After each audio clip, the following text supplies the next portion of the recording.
So, raise your hand if you cook with extra virgin olive oil. Hand up. Keep those hands up if you only buy extra virgin olive oil from Italy. If your hand is still up, you need to listen to this video. So here is how it goes, folks.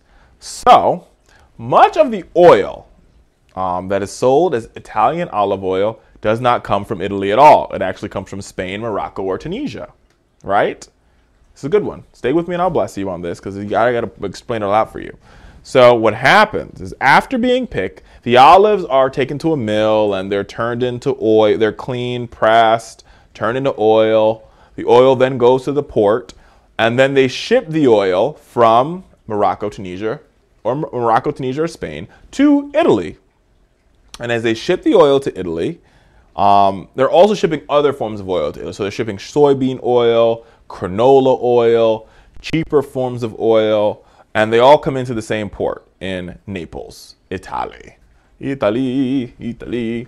So they go there, and then what happens is at some refineries in Italy, the olive oil is cut with cheaper oil. So they take half olive oil, then they mix it with half canola, half soy, half corn, mix it all together. Stir, stir, stir. And as they're mixing all this oil together, they also mix vegetable oil and beta-carotene and to disguise the flavor and chlorophyll for color to produce the fake olive oil. So you think when you get to the store, you're buying olive oil. And then they stamp that extra virgin stamp on there that you see all across the store in Trader Joe's and Food Line and Kroger and Publix and Winn-Dixie and ShopRite and Safeway. They stamp it with the made in Italy. But for the record, this is legal because even though it doesn't come from Italy, it's bottled in Italy.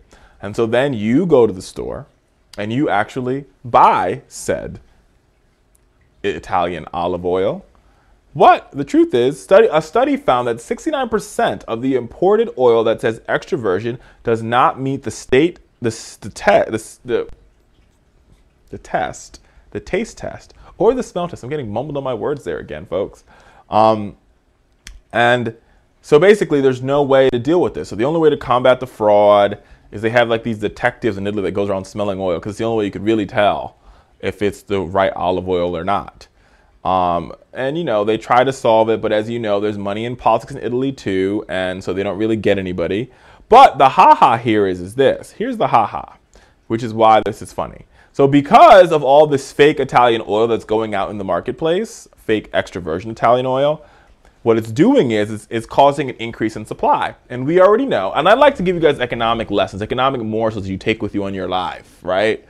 So as we know, and when we do our next Kickstarter to like upgrade our studio again, which we'll probably do soon, right? I want to think so I can draw a little graph so I can show you what happens on like, you know, a little demand curve, or supply curve, all that other stuff, right? But as the supply increases, right, supply moves out, what happens to price? Yep, you got it right. As the supply curve goes out, prices go down. And as prices go down, they're effectively committing economic suicide because they're cheating their consumer. Now that, my friends, my mother would call you reap what you sow. Bam.